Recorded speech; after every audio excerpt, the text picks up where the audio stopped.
अब पढ़ेंगे हम टैरिफ के बारे में। टैरिफ क्या है? एक प्रकार का टैक्स है, मतलब या एक ड्यूटीज है जो लाइव्ड या इम्पोज्ड, मतलब किसके द्वारा लगाई जाती है? गवर्नमेंट के द्वारा लगाई जाती है। किसके ऊपर? देखो क्या करते हैं, अगर वो डेवलप्ड कंट्री है तो क्या करेगी? उस देश में आ रही इम्पोर्टेड गुड्स पे लगाएगी। लेकिन वो डेवलपिंग कंट्री है तो उन्हें रेवेन्यू की जरूरत होती है, उन्हें रेवेन्यू चाहिए, तो उसके लिए वो एक्सपोर्टेड मतलब जहां हम सामान भेज रहे हैं उनके ऊपर भी लगाती हैं। जो गुड्स और सर्विस हमारे बाउंड्री, नेशनल बाउंड्री से पार होते हैं, उनके ऊपर ये टैक्स लगाए जाते हैं। तो इम्पोर्ट टैरिफ क्या है? Tax on imported goods most common, मतलब क्या है कि जो टैरिफ है वो इम्पोर्टेड गुड्स पे लगाए जाते हैं मोस्टली, जो बहुत ही कॉमन है। Export tariff, tax on exported goods, rare in developed countries but used by the some developing nation for revenue. वही बात कि डेवलप्ड कंट्रीज के द्वारा बहुत ही कम देखने को मिलता है, लेकिन जो डेवलपिंग नेशन है वो इस मेथड को अपनाते हैं एक्सपोर्ट टैरिफ का। तो कौन कौन से टैरिफ्स के टाइप्स हैं उसके बारे में अब पढ़ेंगे। एड वॉल्यूम टैरिफ, सबसे पहले ये एक टैरिफ है जो कलेक्ट किया जाता है percentage of the value of imported goods. मतलब क्या है कि एक परसेंटेज तय कर दिया जाता है, जितनी भी उसका दाम है, उस वैल्यू जो प्राइस उसका दाम है उसका। जैसे कि अगर हम एक कार खरीद रहे हैं तो हम इंपोर्ट कर रहे हैं कार को, तो हम इंपोर्ट पे क्या करेंगे? टैक्स लगा देंगे, टैरिफ टैक्स लगा देंगे। तो क्या करेंगे? 10% का लगा दिया। तो अगर वो $20,000 की है तो उसके ऊपर जो $2,000 है वो टैरिफ के तौर पर अप्लाई होगा, जो गवर्नमेंट अपने रेवेन्यू के तौर पर उसे लेगी। इसका एडवांटेज क्या है? इसमें जो एडजस्ट कर सकते हैं automatically with the price of goods, इसको अपने आप एडजस्ट हो जाती है प्राइस के साथ। जितना भी मतलब अगर कोई महंगी चीज़ है, बहुत ही प्रीशियस चीज़ है, तो उसके ऊपर अपने आप अगर 10% का भी टैरिफ टैक्स लगता है तो उसका रेवेन्यू बहुत ज़्यादा जनरेट हो जाता है उससे। तो ये maintaining protective effect regardless of the price change के साथ ही अपने आप को भी चेंज करने में सक्षम है। दूसरा है हमारा स्पेसिफिक टैरिफ टैक्स। ये फिक्स्ड अमाउंट में लगा दिया जाता है पर यूनिट के हिसाब से। एग्जाम्पल के तौर पर अगर हमें एक बाईसाइकिल मंगवाई दूसरी देश से इंपोर्ट की, तो उसके ऊपर $10 का पर मतलब हर एक बाईसाइकिल आने पर $10 का लग जाएगा। फिक्स्ड है कि उसके ऊपर $10 लगेगा, फिक्स्ड है। चाहे 10 आई तो उस पर $10 और मल्टीप्लाई किया उस 10 से, तो क्वांटिटी के साथ उसका पर के हिसाब से एडजस्ट किया जाता है। तो ये easily to administrator and predict but does not adjust for the inflation change in the value of goods. Example के तौर पर अगर 10% ही लगा रखा है टैरिफ टैक्स $, तो क्या होगा कि अगर इन्फ्लेशन बढ़ रहा है तो उसको अपने आप एडजस्ट नहीं कर पाएगी, टाइम के अनुसार नहीं चेंज, इस चीज़ में इसकी कमी देखने को भी मिलती है।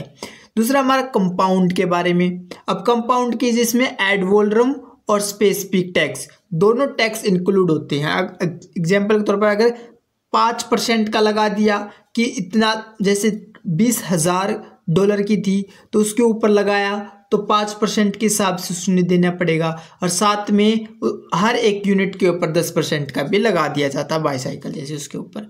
तो इस तरीके के टैक्स को हम कंपाउंड टैक्स कहते हैं। तो क्या इसके एडवांटेज है? Provide a balance approach capturing the benefit of both ad volume and specific tax. इसमें क्या होता है कि इसमें एक बैलेंस्ड अप्रोच देखने को मिलती है। ये एड वॉल्यूम और स्पेसिफिक टैक्स दोनों के गुण को शामिल कर लेता है। अगला हमारा है प्रोहिबिटिव टैरिफ। मतलब क्या है कि ये टैरिफ बहुत ज़्यादा हाई लगाया जाता है, जो इफेक्टिवली अच्छी तरीके से प्रिवेंट करता है पर्टिकुलर गुड्स, जो कोई विशेष गुड्स को इंपोर्ट करे उसको पूरी तरह से इफेक्टिवली प्रिवेंट करता है। एग्जाम्पल के तौर पर क्या है कि जो डोमेस्टिक इंडस्ट्रीज हैं, अगर बाहर जैसे चाइनीज सामान है बहुत ही ज़्यादा सस्ता मिलता है, अगर उनके ऊपर टैरिफ नहीं लगाया गया तो वो क्या करेंगे, उनका दाम हमारी जो डोमेस्टिक इंडस्ट्रीज है मोस्टली तो ख़त्म भी कर दी है। तो क्या करते हैं, उनको बचाने का काम करती है, प्रोटेक्ट करने का काम करती है पूरी तरह से। But can lead to trade retaliation, मतलब रिटेलिएशन की समस्या भी बनकर आती है। मतलब क्या होता है कि अगर वो हम पे टैक्स ज़्यादा लगाएगा तो हम भी क्या करेंगे, हम भी ज़्यादा उसके टैरिफ लगाएंगे। इसी प्रकार से एक ट्रेड वार में टैरिफ वार देखने को मिलती है। जैसे रिटेलिएटरी टैरिफ क्या है कि imposed in response to tariff levied by another country, जैसे कि अमेरिका भी है। अब क्या कर रहा है अमेरिका कि दूसरे देशों पर टैरिफ लगा रहा है। अब कोई जैसे चाइनीज़ देश है वैसे इतना ज़्यादा उनके साथ ट्रेड होता नहीं उनका, मतलब बहुत ही वो ऐसे करते हैं। लेकिन क्या है कि अगर ट्रेड करें और क्या करेंगे, दोनों की पावर एक साथ है तो उतना ही टैक्स वो लगाएगा और साथ में उसका टैक्स उतना ही वो टैक्स लगाएगा। तो एक वॉर, ट्रेड वॉर देखने को मिलती है। ये समस्या है एक जो aim to pressure the foreign government to remove its tariff. तो क्या करता है, ये प्रेशर डेवलप करता है, विकसित करता है प्रेशर कि जो विदेशी जो सरकारें हैं वो अपने टैरिफ को हटा दे। But can escalate trade disputes, मतलब परंतु क्या कर सकते हैं इसमें, इससे क्या होता है कि विवाद बढ़ जाता है और क्या हो जाता है, एस्केलेट, विवाद बढ़ जाता है और लड़ाई भी होने लग जाती है देशों के बीच। तो इस प्रकार की समस्या भी देखने को मिल सकती है। ये तो हमने टाइप्स जाना, अब पढ़ेंगे हम इफेक्ट के बारे में। टैरिफ के क्या इफेक्ट हो सकते हैं, तो देखो टैरिफ के दो तरीके के इफेक्ट देखने को मिलते हैं, एक पार्शियल इफेक्ट और एक general effect. Partial equilibrium analyse of tariff, इसका मतलब क्या हुआ, इसका मतलब हुआ कि एक टैक्स तौर पर देख सकते हैं हम कि वो क्या करेगा कि नेशन के बहुत ही छोटे स्तर पर इफेक्ट डालेगा ग्लोबल प्राइस की।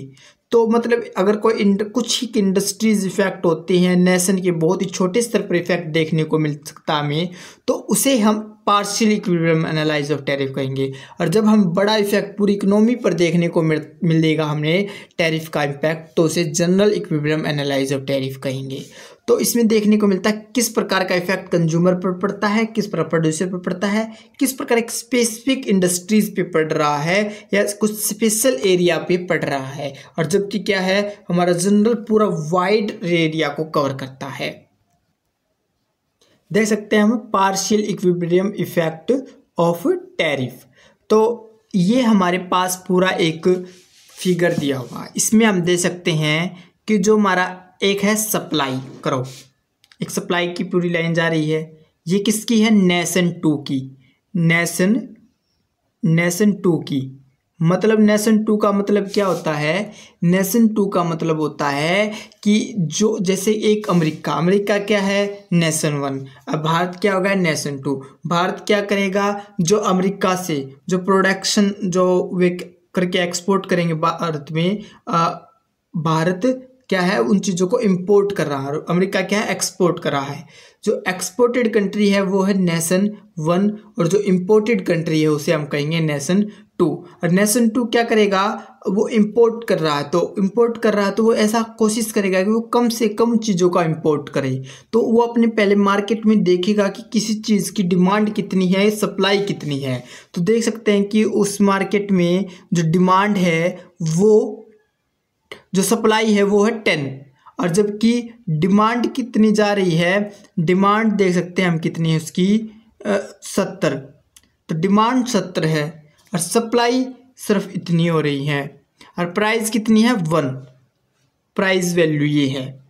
तो क्या करेगा वो, अब प्राइस 1 को से 2 प्राइस कर देगा, मतलब टैक्स लगा देगा, वो इंपोर्ट आ रही चीज़ें उस पर। तो क्या होगा, देख सकते हैं कि जो डोमेस्टिक प्रोडक्शन है वो इसमें सुविधा हो। तो क्या करेगा, प्राइस 2 करने से जो सप्लाई डोमेस्टिक जो प्रोडक्शन है वो देख सकते हैं इससे दुगनी हो गई, 10 से 20 हो गई। और कह सकते हैं कि अगर प्राइस बढ़े हैं तो प्राइस बढ़ने से डिमांड कम हो जाती है, तो डिमांड देख सकते हैं कितनी हो गई हमारी 50 हो गई, डिमांड 50 हो गई। तो अब देख कर सकते पहले कितना था, पहले कितनी चीज़ों को इंपोर्ट कर रहे थे, 60 यूनिट्स का प्रोडक्शन इंपोर्ट कर रहे थे। अब कितना का कर रहे हैं इंपोर्ट, अब इंपोर्ट हम कर रहे हैं ओनली 30 यूनिट्स का हम इंपोर्ट कर रहे हैं। तो इस प्रकार से हम अपने प्रोडक्शन को भी बढ़ा सकते हैं और हमारी मार्केट को भी बचा सकते हैं टैरिफ के द्वारा। इस तरीके से एक पॉइंट पर जाएंगे हम, छोटे स्तर पर इफेक्ट देखने को पड़ सकता है कि किसी का कितना प्रोडक्शन होने से। एक पॉइंट पर गए हम जो एक इक्विलिब्रियम पॉइंट था, उस इक्विलिब्रियम पॉइंट को हम partial equilibrium effect of tariff के तौर पर देखेंगे। तो इस तरीके से टैक्स बढ़ाने से ये पूरा स्तर हम अपने इम्पोर्टेड को कम कर सकते हैं और अपने प्रोडक्शन को इंक्रीज कर सकते हैं, हमारे डोमेस्टिक प्रोडक्शन को जो इंडस्ट्रीज हैं उनको बचा सकते हैं। तो देख सकते हैं कि इसका इफेक्ट कंज्यूमर और प्रोड्यूसर सरप्लस के ऊपर कैसे पड़ेगा। ये हमारा कंज्यूमर सरप्लस का करो दिखाया हुआ है और यहाँ पर हम प्रोड्यूसर सरप्लस का देख सकते हैं। सरप्लस क्या होता है कि कंज्यूमर सरप्लस कैसे होगा, अगर मार्केट में कंज्यूमर सोच कर जाता है कि वो कोई क्वांटिटी 5 रुपीज़ में लेगा और उसे मिल जाए वो 3 रुपीज़ में, तो उसका जो डिफरेंस है 2 का, तो वो क्या है, उसका सरप्लस है। प्रोड्यूसर सरप्लस क्या होगा, प्रोड्यूसर सरप्लस होगा अगर वो चाहे, जैसे वो बेचना चाहे 5 में 5 में और उसे बिक जाए 7 में, तो उसका दो का ऊपर का डिफरेंस है वो प्रोड्यूसर सरप्लस होगा। तो टैरिफ से कैसे कंज्यूमर और प्रोड्यूसर सरप्लस इफेक्ट करते हैं। कंज्यूमर हम देख सकते हैं कि कंज्यूमर पर बुरा इफेक्ट पड़ता है टैरिफ का, क्योंकि टैरिफ से दाम बढ़ जाते हैं, चीज़ों के प्राइस बढ़ जाते हैं। और प्रोड्यूसर क्या करता है कि अगर दाम प्राइस बढ़ेंगे, प्रोड्यूसर का फ़ायदा है क्योंकि मार्केट में जितने का बेचना चाहता था उससे ज़्यादा उसे में मिल जाएंगे, क्योंकि मार्केट में स्थिति बन जाती है, क्योंकि जो सप्लाई है वो कम होने से, क्योंकि इंपोर्ट एक्सपोर्ट जो इंपोर्ट कर रहे हैं वो कम कर देंगे या डोमेस्टिक प्रोडक्शन बढ़ाएंगे, तो डोमेस्टिक वाले क्या करेंगे, उनका प्रोडक्शन बढ़ने से और क्या करेंगे, वो ज़्यादा सप्लाई कमी होगी सप्लाई की, तो सप्लाई से ज़्यादा दाम प्राइस को इंक्रीज कर सकते हैं। इस तरीके हम इस कर्व के अंदर ये जो कंज्यूमर का है इसमें देख सकते हैं कि जो जब 1 प्राइस था तो 70 यूनिट्स खरीदने में वो सेटिस्फाई था कंज्यूमर। अगर 2 प्राइस में वो 50 यूनिट्स खरीदने को तैयार है, लेकिन वो भी उसको 1 रुपये में ही मिल रहा, मतलब $1 में ही मिल रहा है। अगर $3 में वो उसे 30 यूनिट मिले तो भी वो खुश है, लेकिन वो भी उसे 1 यूनिट में ही मिल रहा है, $1 में ही मिल रहा है। इसी प्रकार 4 में भी देख सकते हैं। ये सब क्या है, इतना जो पोर्शन देखने को मिल रहा हमें, ये उसका कंज्यूमर सरप्लस है।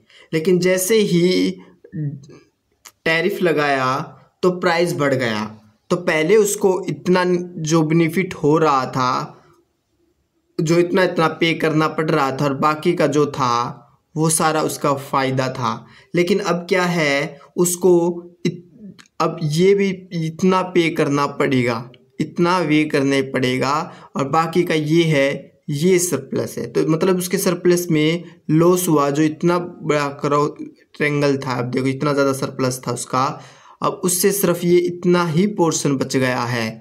तो ये दिखाता है कि टैरिफ लगने से कंज्यूमर के ऊपर नेगेटिव इफेक्ट पड़ता है, उसको लॉस होता है उसके बेनिफिट के अंदर। लेकिन लॉस होता है उसके बेनिफिट के अंदर, फिर भी सरकार ऐसा क्यों चाहती है कि उससे कंज्यूमर की तो प्रोटेक्शन चाहती है गवर्नमेंट। लेकिन क्या होता है कि टैरिफ लगाने से सरकार का रेवेन्यू बढ़ता है, और रेवेन्यू बढ़ने से सरकार गरीब जो लोग हैं वेलफेयर बढ़ा सकती है, गरीब से गरीब तबकों के लिए अच्छी स्कीम के थ्रू उनको डिस्ट्रीब्यूट किया जा सकती है, जो उनको कुछ इनकम दी जा सकती है या कुछ अन्य फ़ायदे उनको पहुँचाए जा सकते हैं।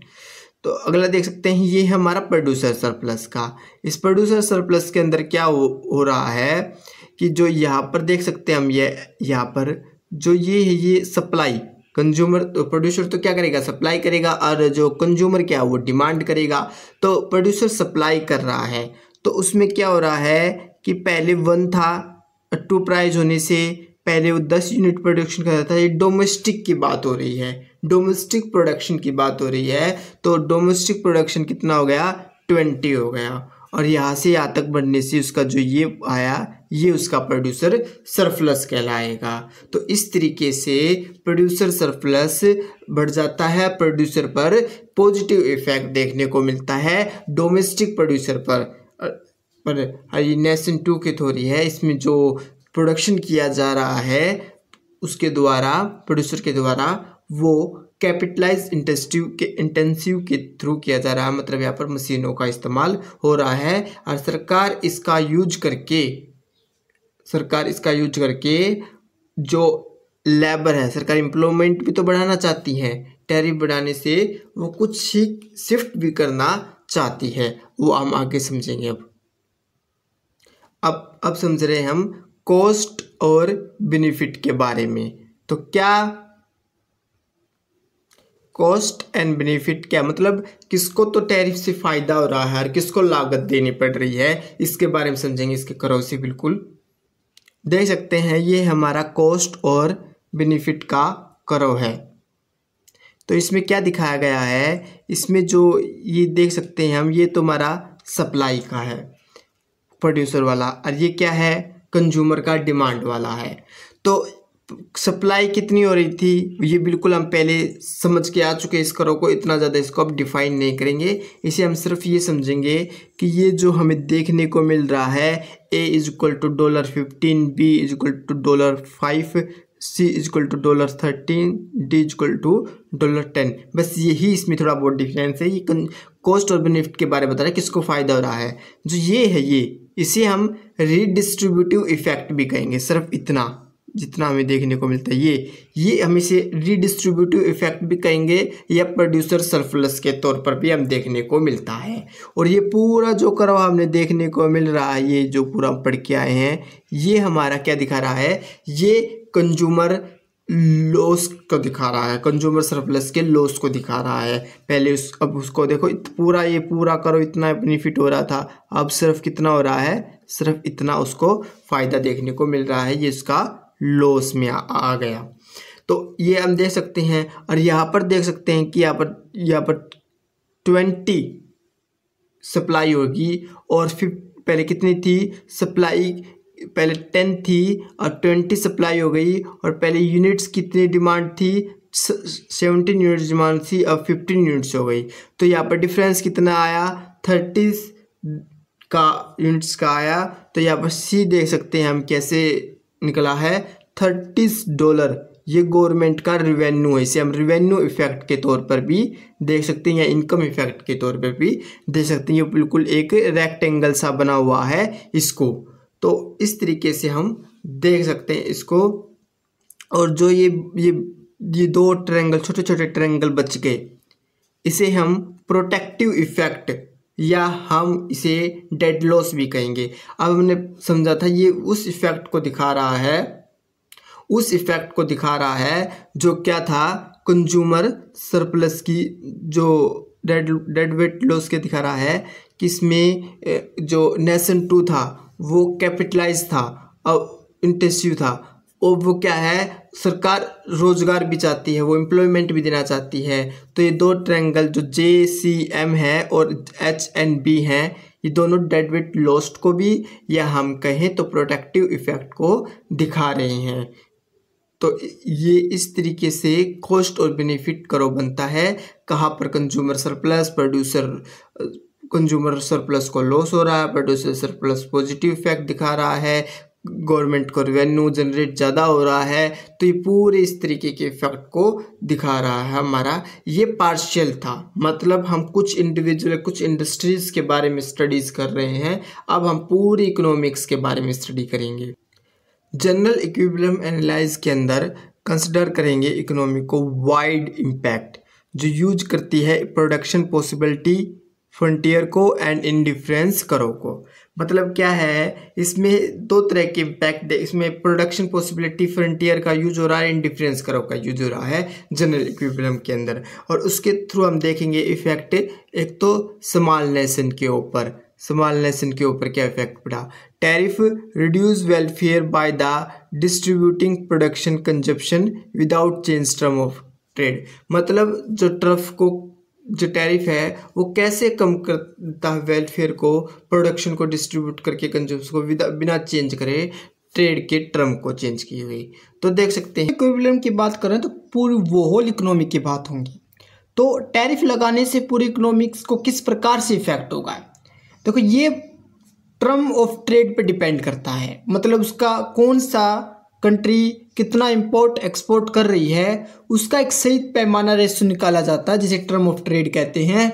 अगर हम किसी देश में से ज़्यादा एक्सपोर्ट कर रहे हैं और हम क्या करें, टैरिफ लगा दें, तो क्या होगा कि इसका मतलब हम ज़्यादा एक्सपोर्ट कर रहे हैं, अगर उतना ज़्यादा उसने भी लगा दिया टैरिफ तो उसका मतलब उसको ज़्यादा फ़ायदा हो जाएगा। तो ये एक प्रकार की लिमिट देखी जाती है तो पूरी होल इकोनॉमी में। तो इसी प्रकार से देखा जाता है। जो ये PW1 और ये जो PW हमारा 2 दिखाया जा रहा है, टर्म ऑफ ट्रेड के बेनिफिट को दिखा रहा है कि कितना फ़ायदा कितना नहीं हो रहा। शुरू में देखो कितना वो उसमें टर्म ऑफ ट्रेड देखने को मिलता है, तो उसके हिसाब से देख सकते हैं यहाँ पर बी पर हम 120 इतनी क्वांटिटी क्या कर रहे हैं, हम वाई की ले रहे हैं। और क्या पर है वाई, बी पर हम देख सकते हैं यहाँ पर हम 40 क्वांटिटी हम एक्स की ले रहे हैं। तो इस प्रकार से देख सकते हैं अगर हमारा प्राइस कहाँ से कहाँ शिफ्ट हो जाए, P1 से टर्म ऑफ ट्रेड P2 तक शिफ्ट हो जाता है, तो यहाँ पर हम देख सकते हैं कि यहाँ पर इतनी 85 एक्स वाई क्वांटिटी और 65 यूनिट्स आई एक्स की। तो अगर हम देख सकते हैं अगर एक सही ट्रेड लेकर चले तो यहाँ पर जो हम इंपोर्ट और एक्सपोर्ट कर रहे हैं उसका जो इंडिफरेंस कर्व है वो हमारा यहाँ पर बन रहा है एच डैश पॉइंट पर, और शुरुआत में हमारा कहाँ बन रहा था, यहाँ पर इक्विलिब्रियम बन रहा था इस पॉइंट पर ई पर। तो इस तरीके से हम इंडिफरेंस कर्व का शिफ्ट भी देखने को मिल रहा है, जो हमारी किस चीज़ को दिखाता है, हमारे ट्रेड को दिखा रहा है कि किस प्रकार एक क्वांटिटी को बढ़ाने से दूसरी क्वांटिटी में कमी ले आई जा सकती है। ऐसा क्यों किया जाता है पूरी वर्ल्ड इकोनॉमी के अंदर, ये ऐसा इसलिए किया जाता है ताकि जो गवर्नमेंट अगर किसी की टैरिफ लगा दे, कोई क्वांटिटी किसी जो मंगवा रही है उस पर टैरिफ एक्स क्वांटिटी पे लगा दिया, तो क्या होगा कि जो डोमेस्टिक प्रोड्यूसर हैं वो उसकी क्वांटिटी बनाना शुरू कर देंगे, क्योंकि उनको पता है कि बाहर से अब वो कम आएगा, इतना ज़्यादा नहीं आएगा, इसलिए वो प्रोडक्शन उसका ज़्यादा करना शुरू कर देते हैं। तो पूरी वर्ल्ड इकोनॉमी में टैरिफ का इस्तेमाल इस तरीके से भी करती है स्मॉल कंट्रीज़। अब बात करेंगे हम लार्ज कंट्रीज़ किस प्रकार अपना फोकस किसकी तरफ लेकर जाती है। ये हमारा लार्ज टर्म का कर्व है हमारे पास, ये हमारे पास लार्ज टर्म का है। मतलब क्या है, यहाँ पर देख सकते हैं पहले कितना हो रहा था बाद में कितना होता है। लार्ज जो नेशन है वो अपने ट्रेड को इम्प्रूव करने की तरफ ज़्यादा देर देते हैं, इनका जो टर्म ऑफ ट्रेड है वो इम्प्रूवमेंट पे ज़्यादा जोर देता है कि इफ़िशियंसी और बैलेंस अप्रोच को फोकस करता है। लार्ज जो नेशन है वो डेवलप्ड कंट्री नेशंस 2 को भी कहा जा रहा है यहाँ पर। तो हम देख सकते हैं कि यहाँ पर जो बन रहा है हमारे पास, पहले इक्विलिब्रियम यहाँ पर था, अब इक्विलिब्रियम यहाँ से यहाँ पर ई डैश पे शिफ्ट हो गया। इसका मतलब ये है कि पहले इनको इतना, अब क्या है इस पे, तो मतलब क्या है एक्स की जो क्वांटिटी यूनिट्स है उसमें क्या हुई है वो तो बराबर है, लेकिन हमने किसकी कमी कर दी, हमने वाई क्वांटिटी की कमी कर दी। एक्स तो बराबर है लेकिन वाई की कमी हो रही है यहाँ पर। और क्या कर सकते हैं, प्राइस 2 डैश पे शिफ्ट हो गया है 1 से 2 पे। तो इस प्रकार से देखा जा सकता है कि ये अलग अलग हमारे पास कर्व बन रहे हैं, और इन कर्व के द्वारा हम देख सकते हैं कि प्राइस का जो फोकस है, जो प्रोड्यूसर का 1.6 बन रहा है, जो लार्ज नेशन वहाँ पर उनके डोमेस्टिक प्रोड्यूसर का 1.6 है, और नेशन पे कितना है, वर्ल्ड वाइड कितना है $2 इतना प्राइस है, और डोमेस्टिक कितना 1.6 है, तो प्राइस भी कम जा रहा है, प्रोड्यूसर वो भी इसमें हो रहा है। तो इस प्रकार का बैलेंस अप्रोच पूरी इकोनॉमिक्स में इसमें देखने को मिलता है, किस प्रकार एक इक्विलिब्रियम पॉइंट पर इसको लेकर जाया जाए। तो इसमें इस चीज़ के ऊपर फोकस किया जाता है। ये पीडब्ल्यू ये क्या है, ये टर्म ऑफ ट्रेड को दिखाते हैं, पहले कितनी इफिशियंसी थी, बाद में कितनी इफिशियंसी इसमें देखने को मिल रही है। तो ये सब चीज़ें क्या दिखा रही है, general equilibrium effect of tariff in large country. ये सब पॉइंट्स को हम जैसे हम पढ़े हैं वैसे इन सब चीज़ों को इस तरह डिनोट कर लेंगे, हम इनको लिख लेंगे। एक हमारे पास स्टोल्फर-सैमुअल्सन थ्योरम, ये थ्योरम क्या कहती है कि एक टैरिफ को बढ़ा दिया जाए, टैरिफ को बढ़ा दिया जाए तो उसके साथ क्या होगा, रिटर्न होगा जो स्कार्स फैक्टर का वो भी बढ़ जाएगा। मतलब क्या है, अगर टैरिफ बढ़ा है, प्रोड्यूसर का अगर प्राइस बढ़ा है, तो जो फैक्टर प्रोडक्शन कर रहे हैं तो वो भी डिमांड करेंगे, जो स्कार्स फैक्टर उनकी भी डिमांड बढ़ेगी। तो इस प्रकार से एक पूरी तरह से intensively in the protected industries के अंदर हमें ये देखने को मिलते हैं फैक्टर के प्राइस भी बढ़ रहे हैं। जैसे कि कैपिटल अबेंडेड नेशन वो क्या करता है, इम्पोज करता है टैरिफ को और लेबर इंटेंसिव गुड्स को बढ़ाने के लिए स्कार्स फैक्टर्स पे। तो इस तरीके के फैक्टर्स हम देखने को मिल, वही बात है इसमें क्या दिखाने को मिल रहा है, इसमें इस इनके वेज के ऊपर जो दिया है लेबर इंटेंसिव की, nations to capital abundant nation है, और जो दूसरा नेशन वन है वो लेबर इंटेंसिव का भी हो सकता है। तो क्या है, अब क्या कर रहा है, वो स्कार्स फैक्टर्स को बढ़ाने की कोशिश कर रहा है। तो इस प्रकार से स्टोल्फर-सैमुअल्सन थ्योरम ये बनकर आती है। और जब इसका क्रिटिसाइज होता है, जब स्टोल्फर-सैमुअल्सन थ्योरम यूज नहीं होती जनरल इक्विलिब्रियम में, तो क्या कहेंगे उसे, मिटलीजर पैराडॉक्स कहेंगे। ये रियर एक्सेप्टेशन होती है, ये बहुत ही कम होती है, जहाँ टैरिफ लोअर डोमेस्टिक प्राइस, जहाँ पर क्या किया जा रहा है, जिसे हम पढ़ के हुए अगर डोमेस्टिक प्राइस को कम कर देती है तो इनलास्टिक फॉरगेन ऑफर करो, जो एक इलास्टिक फॉरगेन ऑफर करो बनता है, ये इस चीज़ को दिखाता है। मतलब टैरिफ बढ़ाया, लेकिन क्या किया हमने, क्या किया, टैरिफ बढ़ा दिया, हम टैरिफ बढ़ा रहे हैं, साथ में हमारा प्राइस भी नीचे जा रहा है, तो स्थिति गंभीर हो सकती है इससे। तो इस तरह की स्थिति हम देखने को मिलती हैं।